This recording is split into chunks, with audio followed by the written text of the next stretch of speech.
Merci de nous retrouver sur Midi 1. On va fêter les 100 ans d'une vieille dame en pleine forme. Bonjour Nemo Ampis. Bonjour Florence. La radio qui fête ses 100 ans en France le 24... Alors on va partir d'une date. Le 24 décembre 1921.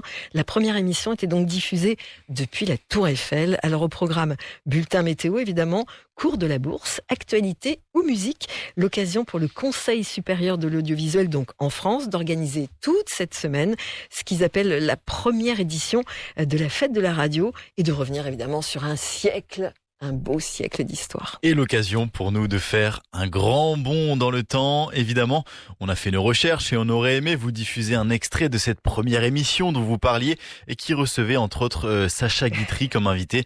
Problème Florence, impossible d'en retrouver des archives et la raison est très simple, écoutez.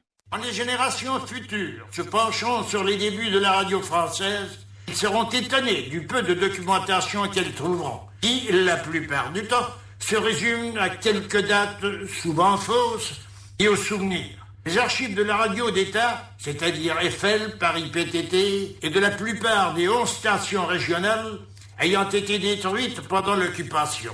Alors l'homme qu'on vient d'entendre, c'est Marcel Laporte, dit Radiolo, le premier présentateur radio en France et qui pensait déjà à nous en 1959 sur RTF dans une émission intitulée Les premiers pas de la radio. Et dès qu'on entend ça, on sait qu'on est on est il y a longtemps. Il semble donc difficile, c'est ce que vous venez de décrire, de définir cette fameuse date précise de la naissance de la radio en France. Mais s'il fallait n'en retenir qu'une, allez, quelle serait cette date ? Alors, outre celle du 24 décembre 1921 que vous avez évoqué précédemment, la date symbolique à retenir est celle du 26 novembre 1921, première diffusion officielle radiophonique sur le territoire français, une émission musicale et c'est la voix d'Yvonne Brottier, célèbre cantatrice qui a résonné pour la première fois sur Radio Eiffel. On l'a entendu chanter sur l'air du Barbier de Séville, puis de la valse de Mireille et enfin un petit couplet de la Marseillaise. Alors une petite question pour vous Florence, Oula. Est-ce que vous étiez stressée lors de votre premier passage en direct ? De mon premier passage, Oui. bon, c'était il n'y a pas 100 ans quand même. Oui, bien sûr qu'on est stressé.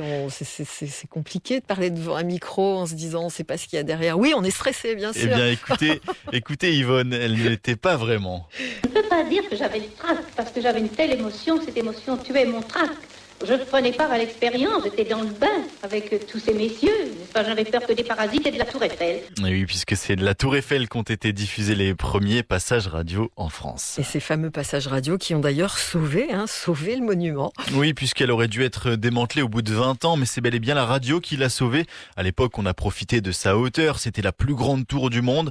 Elle a en fait servi, pour faire simple, d'antenne de diffusion géante, une Tour Eiffel qui a donc marqué l'histoire de la radio. Alors on l'a entendu, une grande émotion pour Yvonne Brottier, mais surtout pour tous les ingénieurs qui ont travaillé sur le projet.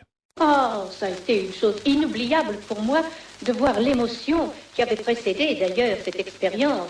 Tous les jours précédents, avec tous ces ingénieurs, nous avons fait 1000 expériences. Ces gens étaient bouleversés, avaient les larmes aux yeux, n'est-ce pas ?